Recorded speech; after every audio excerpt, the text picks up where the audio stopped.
The morning of my wedding should have been the happiest of my life. The apartment where I had spent the night was still wrapped in the pre-dawn darkness when my eyes fluttered open, but a nervous energy was already buzzing under my skin.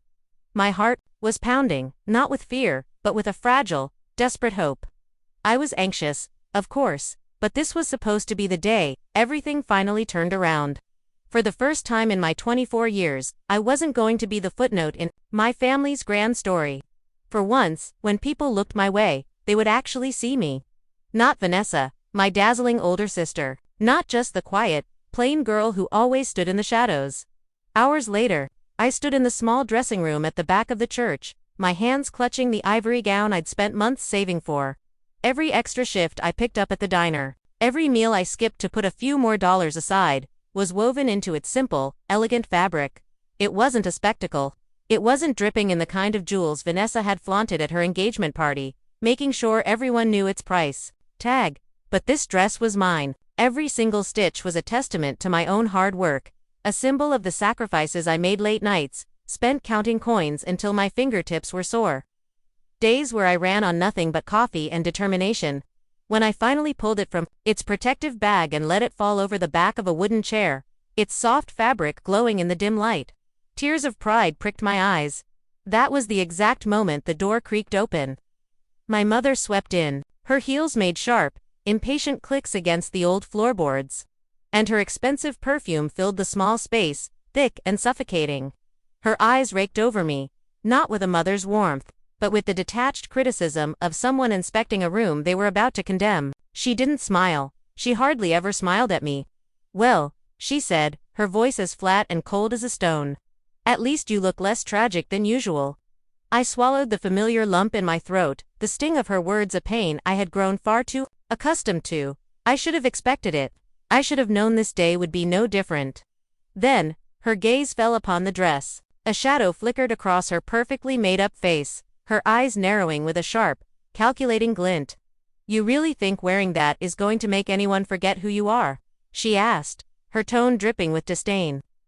"Mom." My voice trembled, but I fought to keep it steady. "It's my wedding day. Please, can't we just have one day? Just one day without the insults." Her lips twisted into a smile, but there was no kindness in it. It was a cruel, sharp smile, the exact same one Vanessa used to wear right before she'd push me down in the schoolyard. She glided closer, her movements smooth and deliberate. Before I could even process what she was doing, her hand reached out and picked up a long, white candle from the dresser, one that had been lit for ambience. The flame flickered, dancing dangerously close to the delicate lace of my gown. "Mom, stop!" I screamed, lunging forward, my heart seizing in my chest, but I was too late. With a sickeningly calm expression, she pressed the burning wick to the hem of my beautiful dress. I smelled it before I saw it, the horrifying scent of fabric singing, followed by a plume of acrid smoke. I shrieked, batting at the orange ember, trying desperately to pull the dress away. But the damage was done. The delicate lace blackened instantly, curling in on itself like a dying flower, leaving a jagged, ugly hole where pristine beauty had been only seconds before. I stood there, frozen, my hands shaking uncontrollably as I stared at the scorched fabric. My throat felt raw with a scream of pure disbelief that I couldn't let out. She smirked, her eyes gleaming with satisfaction as she watched my world crumble. "There," she said, her voice smooth as silk. "Rags to match your worth. It's better this way. We wouldn't want you outshining your sister when she arrives, would we? Not with her perfect hair and that designer dress she wore last year." The words were a knife, twisting deeper than the flame had burned. My wedding dress, ruined by the very woman who was supposed to love me most. My one special day, poisoned before it had even truly begun. I wanted to scream until my lungs gave out. I wanted to collapse and cry, but the room was spinning, and the only sound I could hear was the faint echo of her laughter as she turned and walked away, slamming the door shut behind her, leaving me in the wreckage. I stared at the charred hole, the tendrils of smoke still rising from the fabric. My chest heaved with silent, agonizing sobs. My childhood, my sense of self-worth, she had stolen it all from me long ago, piece by piece, insult by insult. But this was different. This was public. She wanted to humiliate me in front of everyone I had ever known. She wanted me to stand at that altar looking broken, pitiful, and pathetic, a ruined bride for a ruined life. just so her precious Vanessa could shine all the brighter. Tears blurred my vision, washing over the scene in a watery haze. But underneath the crushing wave of despair, something else began to stir. Something hotter and more dangerous than any candle flame. Because in that single, shattering moment, I understood. If she wanted to reduce me to rags, then fine. Let her have her laugh. Now, but by the end of this day, I would make damn sure that she, and everyone else in that church, would never, ever forget what she did. And when the dust settled, it wouldn't be me left standing in rags. It would be her. I sat there, staring at the burned edge of my dress for what felt like an eternity. The charred lace was still faintly warm between my trembling fingers.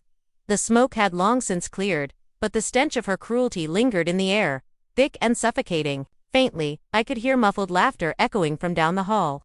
It was my mother's voice, sharp and self-satisfied, mingling with Vanessa's high-pitched giggle.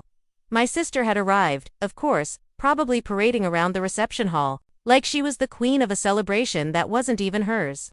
For a split second, I considered just leaving. Walking out the back door, disappearing, and never looking back. But then I caught my reflection in the old, cracked mirror on the wall. My eyes were red and swollen from crying, but beneath the pain, I saw a flicker of something I'd never truly recognized in myself before. It was fire.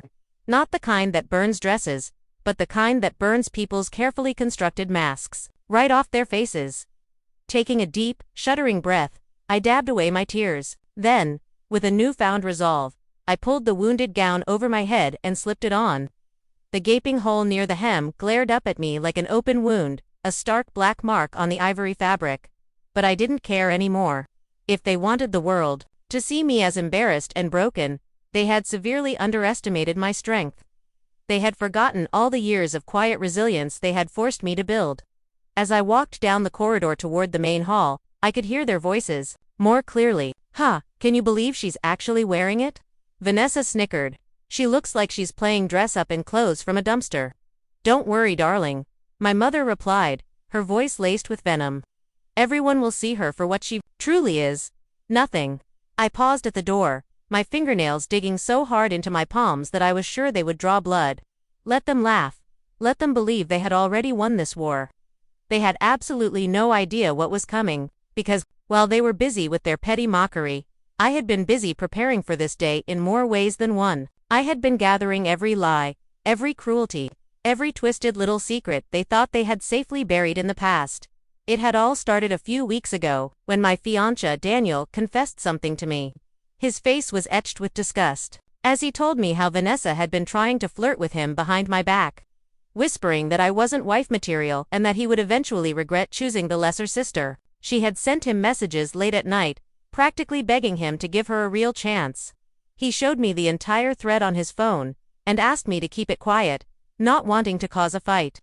I had nodded numbly, but inside me, a cold, hard seed of an idea had been planted. I thought back to all the other betrayals, the time my mother stole the money my grandmother had left me for college tuition, just to buy Vanessa a brand new convertible. The charity events where I later discovered my father had pocketed nearly half of the donations. The cruel text message my mother had once sent me by accident, a message clearly meant for Vanessa. At least Vanessa isn't an embarrassment like Jessica. One decent daughter is enough. I still had the screenshots saved. Piece by piece, I had built a fortress of their scenes. I created a hidden folder on my laptop filled with screenshots, bank receipts, and even a few whispered recordings I had managed to capture on my phone when they got careless in their arrogance. And now, standing just outside the hall, filled with their friends, the very same people whose approval they craved so desperately, I knew I had the perfect stage. I took one last deep breath, slid my phone into a small pocket sewn into the side of my dress, and walked in. The room was a sea of glittering chandeliers, forced laughter, and shallow congratulations. Vanessa was sparkling in her expensive gown, her smug smile widening into a triumphant grin when she saw the burned patch on mine. My mother leaned in toward a guest, whispering just loudly enough for half the room to hear, "See, rags really do match her worth." A few snickers rippled across the nearby tables. I ignored them all. I walked straight past the whispers, straight past the judging eyes, and straight into Daniel's waiting arms.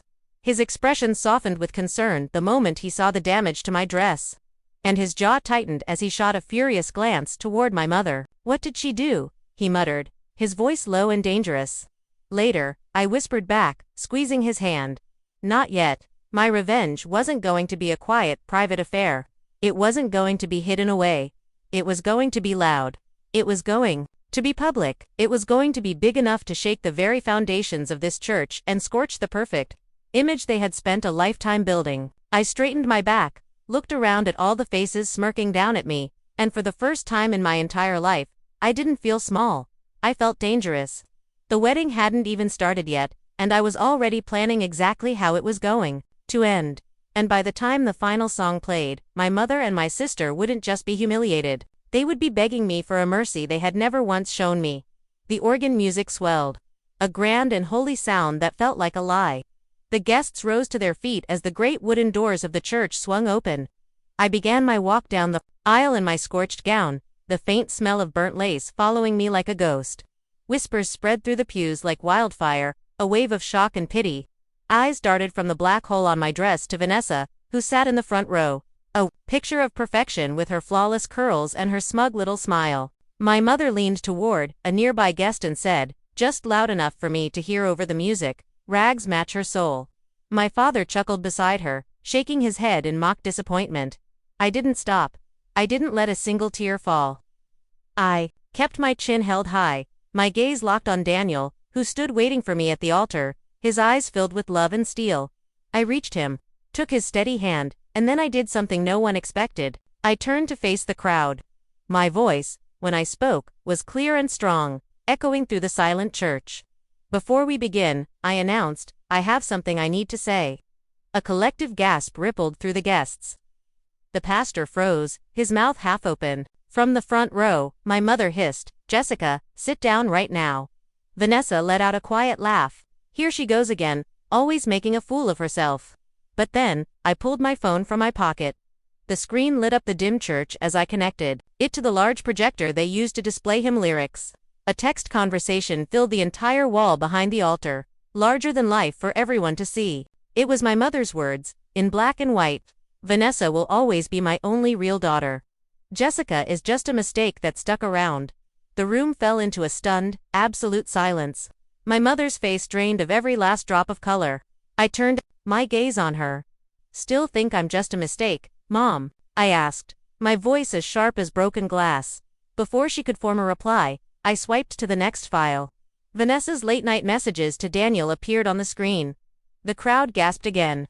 "She's not enough for you, Daniel. You deserve someone so much better.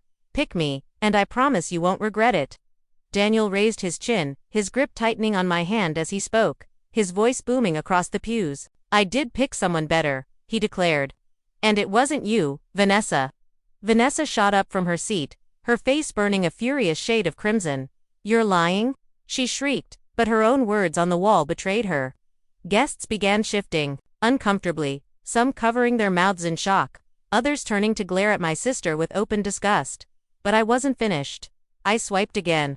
This time, it was a collection of bank receipts and donation records, clear evidence that my father had stolen half of the charity money he so proudly bragged about raising for the local children's hospital. People gasped.